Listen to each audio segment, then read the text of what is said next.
धन्यवाद सभापति महोदय। हम ही को कातिल कहेगी दुनिया, हमारा ही कत्लेआम होगा। हम ही कुएं खोदते फिरेंगे, हम ही पे पानी हराम होगा। सभापति महोदय, सन 1947 में दिल्ली की जामा मस्जिद की तारीखी सीढ़ियों पर खड़े होकर के भारत रत्न मौलाना अबुल कलाम आजाद साहब ने कहा था कि मुसलमानों कहां जा रहे हो, यह है तुम्हारा मुल्क, यहां तुम्हारे आबाओ अजदाद की कब्रें हैं। उस वक्त मौलाना आजाद की ये सदाएं सुन करके लोगों ने अपने सरों की गठरियां उतार करके रख दी थी। आज उसी दिल्ली में मौजूद देश की संसद में एक बिल आया है जो हमसे उसी जामा मस्जिद की सीढ़ियों के सबूत मांगेगा, जो उन्हीं सीढ़ियों के पास अपनी कब्र में सोए हुए मौलाना आजाद को फिर से कब्र से सदा देनी पड़ेगी कि ये जो कब्र है वो मेरी कब्र है, ये किसी सरकार की जागीर नहीं है। सभापति महोदय, मैं जहां खड़ा हूं इसी संसद भवन के सामने सड़क के उस पार अपनी कब्र में सोए हुए भारत के पूर्व राष्ट्रपति फखरुद्दीन अली अहमद की कब्र है। शायद अब उस कब्र से भी सदाएं आए कि ये कब्र मेरी कब्र है, ये सरकार की जागीर नहीं है।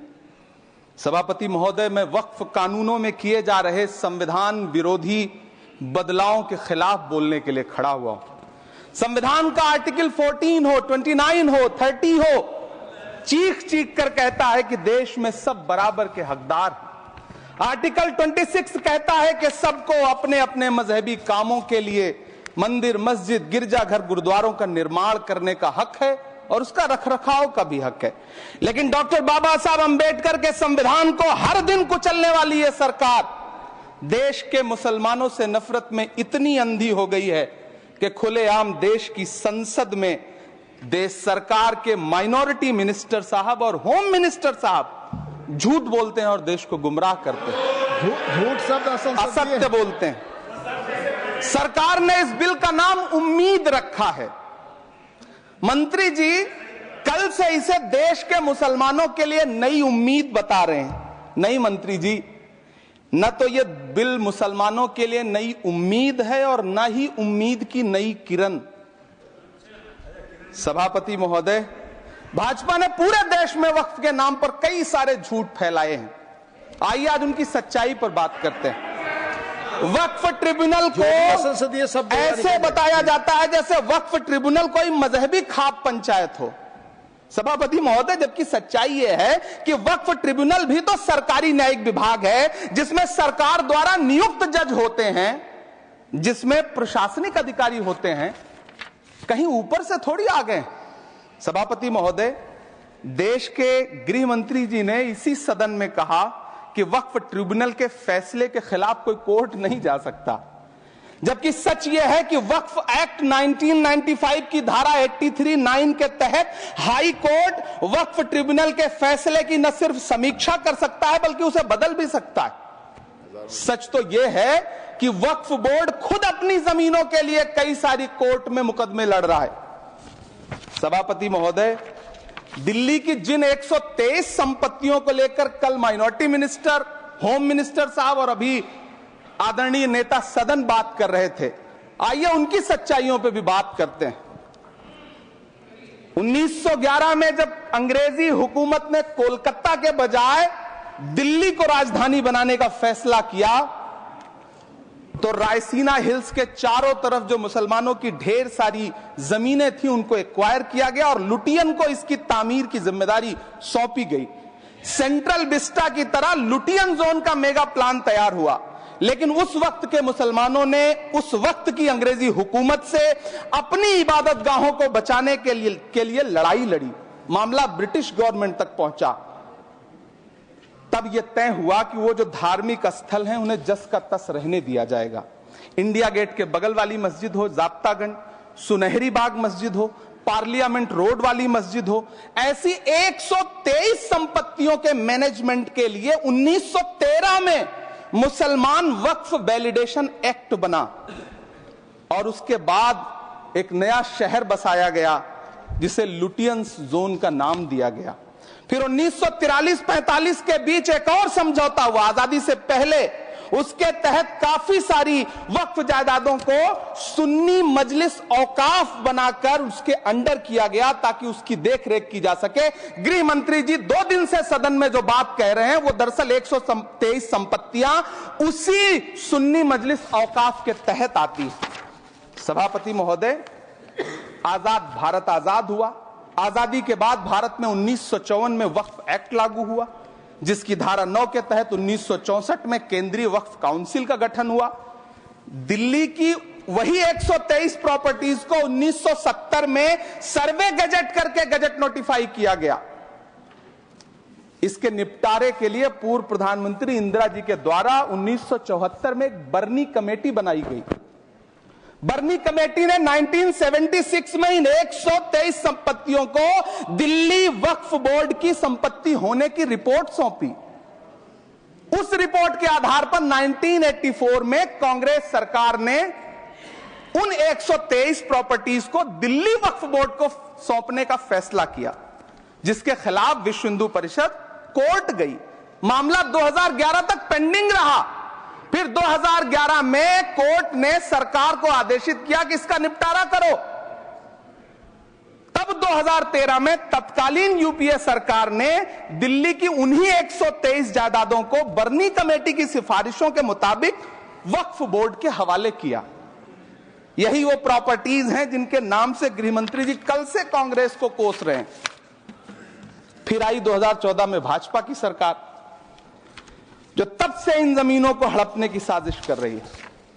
जिस बिल को मुसलमानों के हुकूक की हिफाजत करने वाला बिल बताया जा रहा है, उसी को पेश करने के लिए और उस पर बात करने के लिए लोकसभा में भाजपा सरकार के पास एक भी मुस्लिम सांसद नहीं है। जिस वक्त, मैं लोकसभा कह रहा हूं, सुना करिए, जिस वक्फ बिल को मुस्लिम महिलाओं को हक दिलाने वाला बताया जा रहा है, उसे संसद में पेश करने वाली पार्टी के पास न तो राज्यसभा में, न लोकसभा में, न देश की किसी विधानसभा में एक भी मुस्लिम महिला सदस्य नहीं।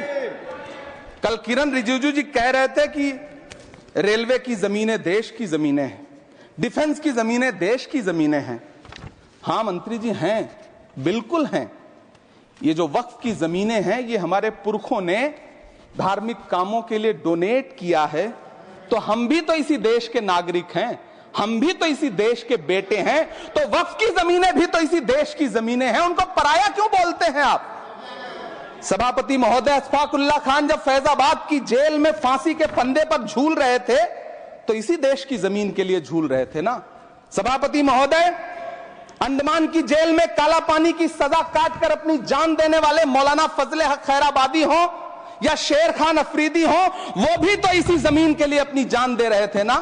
सभापति महोदय, पाकिस्तान के खिलाफ लड़ते हुए अपनी जान देने वाले महावीर चक्र विजेता ब्रिगेडियर उस्मान हो या पाकिस्तान के पैटर्न टैंक उड़ाने वाला परमवीर चक्र विजेता वीर अब्दुल हमीद हो, वो भी तो इसी जमीन के लिए अपनी जान दे रहा था ना। और मंत्री जी, मैं इस सदन में अलग ऐलान ये कहता हूं कि जब भी इस देश की जमीन को लहू की जरूरत होगी, आपसे 2 कदम आगे इमरान खड़ा मिलेगा, ये मैं आपसे यकीन दिलाते हुए कह रहा हूं। सभापति महोदय, मैं सरकार से कहना चाहता हूं, हमसे हमारी इबादत गाहें तो मत छीनिए ना, हमारे घरों पे बुलडोजर तो मत चलाइए ना, हमारी कब्रों में तो हमें सुकून से सोने दीजिए ना। सभापति महोदय, माइनॉरिटी मिनिस्ट्री का बजट कट करके, मुस्लिम बच्चों की स्कॉलरशिप बंद करके अब सरकार कह रही है कि हम वक्फ की आमदनी से गरीब मुसलमानों का भला करेंगे। गुजरात की बेटी बिल्किस के बलात्कारियों की रिहाई के बाद उन्हें माला पहनाने वाली लोगों के नेता ये कह रहे हैं कि यह बिल मुस्लिम महिलाओं को उनका हक दिलाएगा। धन्यवाद मोदी जी, क्या बढ़िया सौगातें मोदी दे रहे हैं आप। पहले हमें गुजराते मोदी दिया, आप सौगाते मोदी दे रहे हैं। लेकिन यह सरकार इतना याद रखे कि इसी ठसक के साथ देश की संसद में सीए का कानून भी लाया गया था और कहा गया था बड़े बड़े भाषण देकर के कि पड़ोसी देशों से हिंदू भाइयों को ला करके यहां नागरिकता दी जाएगी। लेकिन मैं आपके संज्ञान में लाता हूं सर कि पिछले इतने दिनों में इनसे नागरिकता लेने के लिए 2000 व्यक्ति भी नहीं आए, जबकि इसके उलट इन्हीं की सरकार में पिछले 10 साल में 15 लाख से ज्यादा भारतीयों ने भारत की नागरिकता छोड़ करके दूसरे देश में जाकर के बस गए। यह हुआ उस कानून का अंजाम। सभापति महोदय, इसी तरह की जिद के साथ किसानों के खिलाफ भी कानून लाए गए थे। जिस तरह आज वक्फ के फायदे गिनाए जा रहे हैं, उसी तरह से किसानों को भी कृषि कानूनों के फायदे गिनाए गए थे। लेकिन अंजाम क्या हुआ? 700 किसानों की शहादत लेने के बाद सरकार को अन्नदाता किसानों के सामने घुटने टेकने पड़े और कृषि कानून वापस लेने पड़े। जिल्ले इलाही, जमहूरियत जो है वो नफरत और ठसक से नहीं चलती है, अकड़ से नहीं चलती है। उसमें सबकी हिस्सेदारी जरूरी है। कल देश के माइनॉरिटी मिनिस्टर ने लोकसभा में खड़े होकर एक शेर सुनाया था कि मुझसे कोई बदगुमान न हो, तो मैं उन्हें एक शेर सुनाना चाहता हूं कि मैं आज जद पे हूं तो इतना खुशगुमान न हो, मैं आज जद पे हूं तो इतना खुशगुमान न हो, चराग सबके बुझेंगे हवा किसी की नहीं। नीतीश कुमार जी हो, चंद्रबाबू नायडू जी हो, चिराग पासवान जी हो, जयंत चौधरी जी हो, देवे गौड़ा जी हो, जीतन राम मांझी जी हो, सबको समझना पड़ेगा कि जब जंगल में आग लगती है तो न वो बरगद बचते हैं जो हवा को आंधी में तब्दील करते हैं, न वो बांस बचते हैं जो आपसी रगड़ से चिंगारी पैदा करते हैं। सभापति महोदय, जब देश को मनमोहन सिंह साहब जैसा काबिल प्रधानमंत्री मिलता है तो देश को आरटीआई जैसा एक्ट मिलता है, सेज जैसा एक्ट मिलता है, मनरेगा जैसा एक्ट मिलता है, लिबरलाइजेशन मिलता है, राइट टू एजुकेशन मिलता है, नेशनल फूड सिक्योरिटी एक्ट मिलता है। लेकिन जब देश को सौगातें मोदी मिलती है तो क्या मिलता है? सीए मिलता है, फॉर्म्स लॉ मिलता है, आर्टिकल 370 मिलता है, इलेक्टोरल बॉन्ड जैसा एक्ट मिलता है और वक्फ अमेंडमेंट एक्ट जैसे बिल देश को मिलते हैं। मुझे तो अपने हमवतन भाइयों से पूछना है कि आपको अपने बच्चों की तरक्की, खुशहाली और नौकरी की दरकार है या फिर मुसलमानों की दान की गई जमीनों को लूट कर धन्ना सेठों को देने की साजिश करने वाले कानून की? सभापति महोदय, यह सरकार रात के 3 बजे तक पूरे देश को जगा करके संसद में अपने ही नागरिकों को नीचा दिखाने के लिए वक्फ बिल ला रही थी, तो उधर रात के 1:30 बजे अमेरिका हम पर 26% टैरिफ लगा रहा था। सरकार की प्राथमिकताएं देश को पता। सभापति महोदय, मैं बहुत भावुक हूं आज, और मुझे अच्छा लगा कि आदरणीय नेता सदन जगत प्रकाश नड्डा जी ने बहुत अच्छी बातें भी की, मन से बातें की। क्योंकि उनके नाम में प्रकाश जुड़ा है तो मैं उनमें हमेशा एक रोशनी की किरण देखता हूं। मैं उनके सामने बहुत अदब से यह बात कहना चाहता हूं कि चरागों के सफर में दबदबा हो आंधियों का तो फिर अंजाम जुल्मत के सिवा कुछ भी नहीं होगा। यह दुनिया नफरतों के आखिरी स्टेज पर है, इलाज इसका मोहब्बत के सिवा कुछ भी नहीं होगा। मैं भावुक हूं, मेरी पलकें गीली हैं। अगर देश की एक बहुत बड़ी आबादी को लगता है कि आप उसका भला करने के लिए नहीं बल्कि उनकी इबादतगाहों, उनकी कब्रिस्तानों, उनकी खानकाहों को बर्बाद करने का बिल ला रहे हैं, तो फिर आप अगर समझाने में नाकामयाब रहे हैं तो यह आपकी नाकामयाबी है। पहले समझाइए, उसके बाद कोई बिल लेकर के आइए, तब शायद हम आपका इतनी पुरजोर तरीके से विरोध ना करें। लेकिन सभापति महोदय, मैं अंत में सिर्फ इतना कहना चाहता हूं कि इस बिल में जो भी पॉइंट्स दिए गए हैं, बॉम्सी पोर्टल देख लीजिए, सरकार का झूठ आपको पकड़ में आ जाएगा। हम डरे नहीं हैं, हम सिर्फ सरकार से अपील कर रहे हैं कि हमें अपना समझिए। हम आपके अपने हैं, इस देश के नागरिक हैं और आप ताकत में हैं। संख्या बल के आधार पर बिल हो सकता है आप पास करा ले, लेकिन आपको यह बात समझनी पड़ेगी कि हम तो वो तारीख हैं, जहनों में रहना है जिसे, कागजी पुर्जे नहीं जो फाड़ डाले जाएंगे।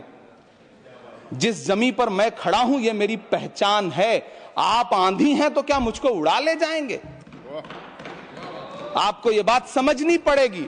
आपको अगर इतना विपक्ष की तरफ से पहले जेपीसी में इतने सारे पॉइंट्स आए और उसके बाद कल से लोकसभा में और राज्यसभा में सुझाव आप सुनने को तैयार नहीं है, लोगों की शंका को दूर करने के बारे में आप बिल्कुल सोच नहीं रहे, बस आप कह रहे हैं यह बिल उम्मीद की नई किरण है। नहीं साहब, इसे भले किरण जी लेके आए हैं, लेकिन ये उम्मीद की नहीं बल्कि नाउम्मीदी की किरण है। और इस देश की एक बहुत बड़ी आबादी इस बात से खदशे में है, शक में है कि आप सीधे उनकी जमीनों को लूट करके धन्ना सेठों को बेचना चाहते हैं। मेरी अब भी आपसे अपील है कि इस बिल को वापस लीजिए। यह बिल कहीं से आपके अपने नागरिकों के लिए अच्छा नहीं है। यह बिल सिर्फ इस देश के मुसलमानों को नीचा दिखाने का और अपने एक ऐसे मतदाता वर्ग को खुश करने का बिल है जिनको इस बिल के पास हो जाने से कुछ मिलेगा भी नहीं।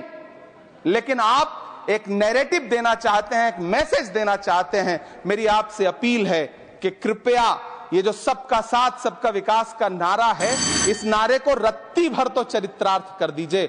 बहुत बहुत धन्यवाद।